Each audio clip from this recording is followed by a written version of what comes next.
कधी असा फील आलाय का यार, की आपण पुण्यातल्या एफ.सी. रोडवर किंवा एखाद्या मोठ्या शहरातल्या ट्रॅफिकमध्ये एकदम गर्दीत उभे आहोत? म्हणजे कशाबद्दल बोलतोयस तू नक्की? म्हणजे बघ, आजूबाजूला हजारो लोक आहेत, मित्रांचा ग्रुप सोबत आहे, हातात मस्त कॉफी आहे, पण आतून लिटरली एकदम भयानक एकटे आहोत. अरे हो, हा फील तर म्हणजे खूपच कॉमन आहे. हो ना. म्हणजे आजूबाजूचं सगळं कसं फेक वाटायला लागतं. लोक हसतायत, गप्पा मारतायत, पण आपल्याला वाटते की मी इथे एक्झॅक्टली काय करतोय?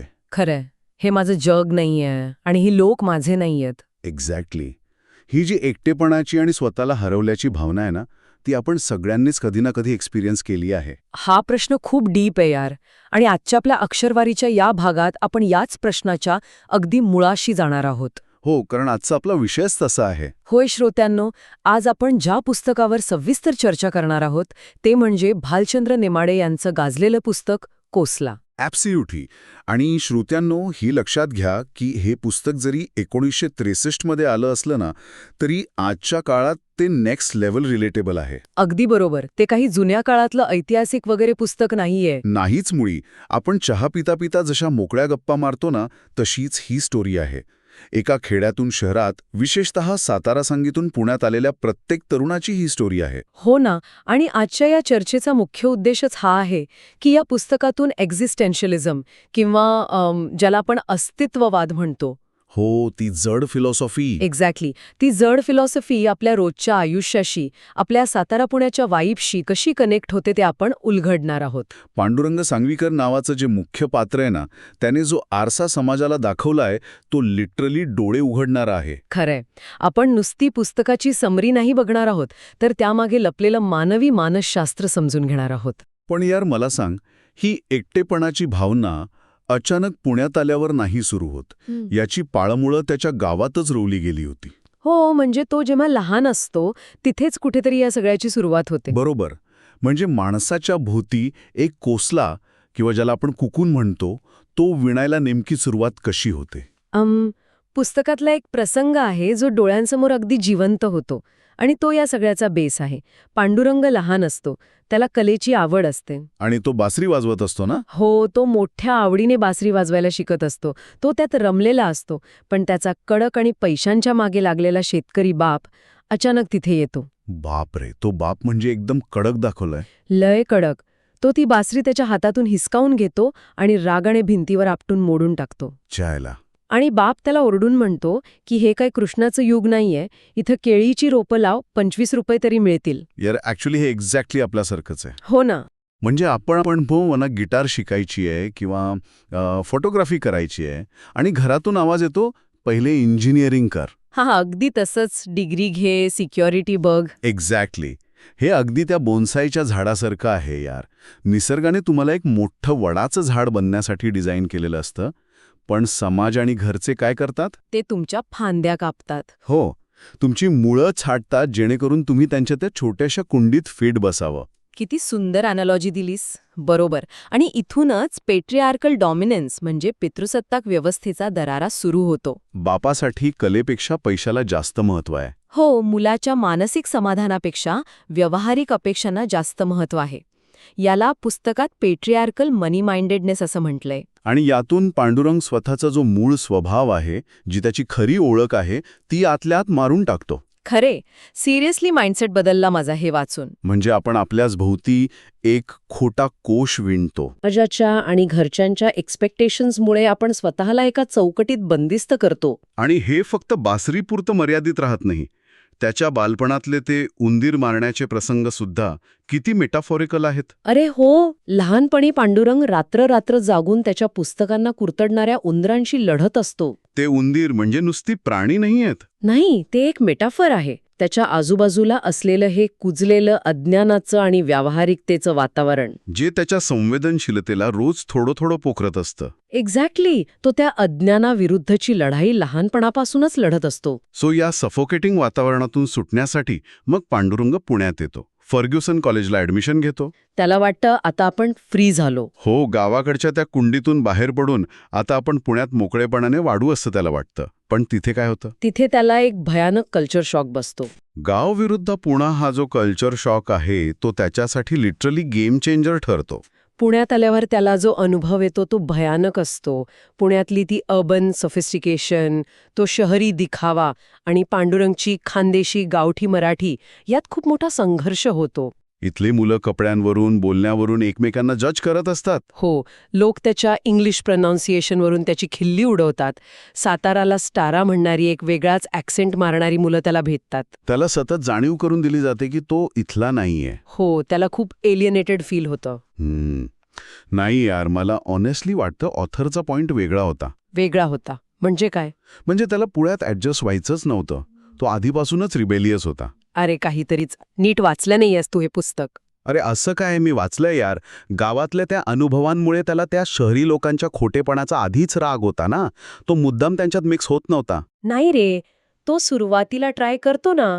डिबेट सोसायटीचा सेक्रेटरी बनतो, हॉस्टेलचा मॉनिटर बनतो, नाटक बसवतो. ओके. लिटरली पुण्याची वाईब मॅच करायचा प्रयत्न करतो तो. तो त्या सिस्टमचा भाग बनण्याचा पूर्ण प्रयत्न करत असतो सुरुवातीला. त्यालाही वाटत असतं की आपण या कूल मुलांसारखं दिसावं. ओके, सांग तुझं व्हर्जन. लेट्स अनपॅक दिस. म्हणजे तो नक्की काय प्रयत्न करत होता? बघ, जीन पॉल सार्त्र या फ्रेंच तत्ववेत्त्याच्या भाषेत याला ना बॅड फेथ म्हणतात. मोवेज फॉय. बॅड फेथ म्हणजे स्वतःशीच खोटं बोलणं? एक्झॅक्टली. बॅड फेथ म्हणजे जेव्हा आपण दुसऱ्यांना इम्प्रेस करण्यासाठी, समाजाच्या साच्यात बसण्यासाठी स्वतःचा खरा चेहरा लपवतो. आणि एक खोटा मुखवटा चढवतो. हो, आपण स्वतःशीच खोटं बोलत असतो. पांडुरंग पुण्यात आल्यावर कूल दिसण्यासाठी, अर्बन दिसावं म्हणून खूप धडपडतो. पण आतून त्याला माहिती असतं की हे सगळं फेक आहे. छायला, म्हणजे हे लिटरली आजच्या इंस्टाग्राम सारखं आहे. हो ना. आपण स्वतःला अजिबात आवडत नसलेल्या एखाद्या महागड्या कॅफेमध्ये जातो, फक्त एक एस्थेटिक स्टोरी टाकण्यासाठी, जेणेकरून लोकांना वाटावं की आपली लाईफ खूप हॅपनिंग आहे. आपण तो मुखवटा रोज घालतो. पुण्यात शिक्षणासाठी किंवा जॉबसाठी राहायला आलेल्या प्रत्येक तरुणासाठी हे किती रिलेटेबल आहे. आपण सगळेच कधी ना कधी हा बॅड फेथचा मुखवटा घालतोच. अगदी तसंच. आणि हा मुखवटा सांभाळणं खूप दमछाक करणारं असतं. तुम्ही आतून पूर्णपणे पोकळ होत जाता. पण मग मला सांग, आपण जो हा खोटा मुखवटा घालतो, हा पुण्यातला रुबाब त्याचा टिकतो का, की तो कोसला शेवटी फुटतोच? अरे थांबा. काय झालं? श्रोत्यांनो, अजून सबस्क्राईब नाही केला अक्षरवारीला? आत्ताच करा. दर आठवड्याला असाच एक नवीन आणि भारी भाग येतो. नोटिफिकेशन ऑन ठेवा. सिरियसली यार, एकदम फ्री आहे हे. आणि अशा भन्नाट गप्पा मिस करू नका. हो, नक्की सबस्क्राईब करा. तर आपण बोलत होतो पांडुरंगच्या त्या खोट्या मुखवट्याबद्दल. तो मुखवटा टिकतो का? नाही टिकत. आणि तिथेच त्याच्या आयुष्यातला एक अत्यंत महत्वाचा टप्पा येतो. सांगुलपणाचा फटका आणि पैशांचा घोळ. अरे हो, तो हॉस्टेलच्या मेसचा सेक्रेटरी बनतो ना? हो. तिथे तो रामाप्पा नावाच्या एका गरीब स्वयंपाक्यावर आणि काही मित्रांवर आंधळा विश्वास ठेवतो. त्याला वाटतं की आपण लोकांचं भलं करावं, त्यांना मदत करावी. आणि शेवटी काय होतं? तेच लोक त्याला फसवतात आणि तो 600 रुपयांच्या खड्ड्यात पडतो. The illusion of altruism. म्हणजे जगात निखळ चांगुलपणा वगैरे काही नसतो. सगळे फक्त स्वतःचा स्वार्थ बघत असतात आणि संधी मिळताच तुमचा वापर करून घेतात. हो, आणि इथून त्याचा समाजावरचा, माणसांवरचा उरलासुरला विश्वास पण कायमचा उडून जातो. मग त्याला नाईलाजाने स्वतःच्या बापाकडे त्या पैशांसाठी मदत मागावी लागते. बाप पैसे पाठवतो, पण त्या पैशांसोबत जे पत्र येतं ना, ते अंगावर काटा आणणारं असतं. काय होतं पत्रात? बाप पत्रात फक्त एक ओळ लिहितो. मी तुला 400 रुपयांना विकत घेतलंय. बाप रे, हे वाक्य किती डिस्टर्बिंग आहे. हो ना. मी तुला 400 रुपयांना विकत घेतलंय म्हणजे एका बापाने स्वतःच्या मुलाला पैशांच्या तराजूत तोललं. त्या पत्रात कुठलीही विचारपूस नाही, प्रेम नाही, फक्त एक आर्थिक व्यवहार. यार, एरिक फ्रॉमच्या ॲलिएनेशनच्या थेरीनुसार हेच ते ॲलिएनेशन आहे. म्हणजे माणसाचं वस्तू बनणं. एक्झॅक्टली. भांडवलशाही आणि पैशांच्या हव्यासापायी जेव्हा माणसाचं माणूस असणं पुसून टाकलं जातं आणि तो फक्त एक वस्तू किंवा गुंतवणूक बनतो. समाजाचा खोटेपणा आणि घरच्यांचा हा कोरडेपणा पांडुरंगला आतून पूर्णपणे तोडून टाकतो. व्हॉट्स फॅसिनेटिंग हिअर इज, हीच ती वेळ असते जेव्हा पांडुरंग खऱ्या अर्थाने एक ॲलिनेटेड व्यक्ती बनतो. तो समाजापासून तर तुटतोच, पण स्वतःच्या भावनांपासूनही तुटतो. तो स्वतःच्याच कोशात इतका खोल जातो की त्याला कशाचंच काही वाटेनसं होतं. पण इथून पुढे ही कथा एका अत्यंत वेगळ्या आणि गंभीर वळणावर जाते.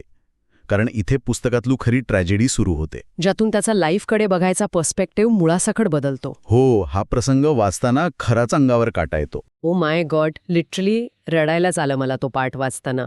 पांडुरंगच्या 5 वर्षांच्या लहान बहिणीचा, मनीचा, देवीच्या आजाराने मृत्यू होतो. तो प्रसंग इतका विदारक आहे ना. एकीकडे ती 5 वर्षांची लहानगी मृत्यूशी झुंजत असते, घरात मृत्यूचं सावट असतं. आणि दुसरीकडे त्याचा बाप घराचं रेनोव्हेशन काढत असतो. हे किती विचित्र आणि भयानक आहे.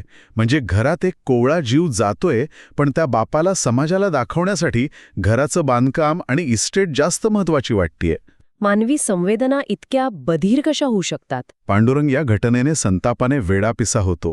त्याला या सगळ्याचा प्रचंड टिटकारा येतो. तो संतापाने त्याच्या मृत बहिणीची पिवळी साडी जाळतो, त्या आगीत स्वतःची बोटं जाळून घेतो आणि रात्री पुण्याच्या रस्त्यांवर एकटाच सुन्न अवस्थेत भटकत राहतो. तो स्वतःला आणि या जगाला एकच प्रश्न विचारतो की जर इतक्या लहान वयात निष्पाप अवस्थेत कुणाला असं तडफडून मरायचं असेल तर मुळात जन्माला यायचंच कशाला? या सगळ्या धडपडीचा अर्थ काय? अल्बर्ट कामूच्या तत्त्वज्ञानाशी हा प्रसंग खूप स्ट्रॉंग कनेक्ट होतो.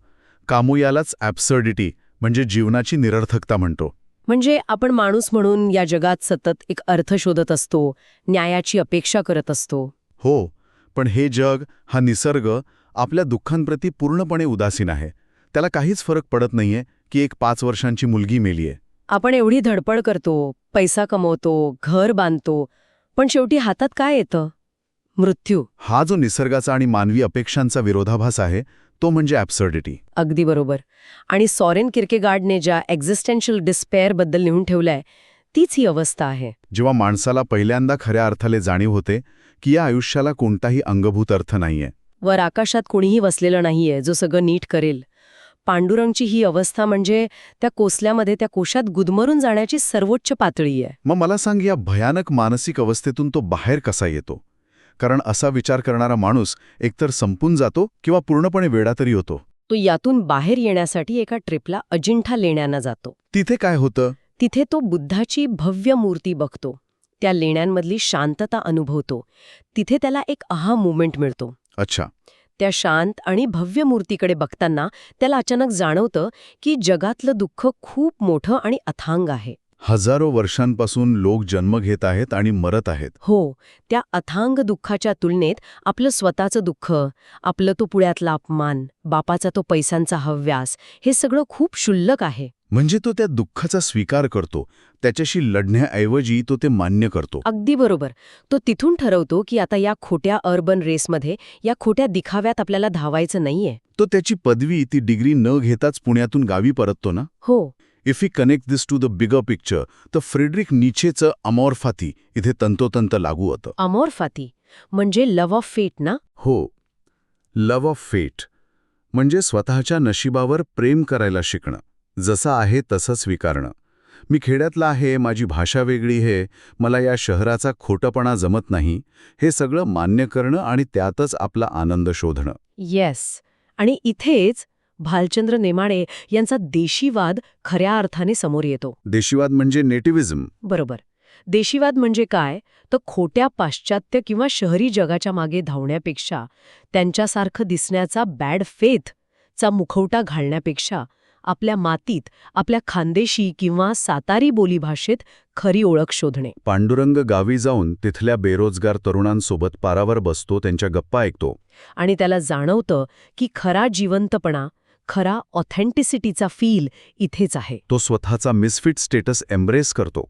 त्याला मान्य होतं की आपण या शहरी किंवा पारंपरिक चौकटीत बसत नाही.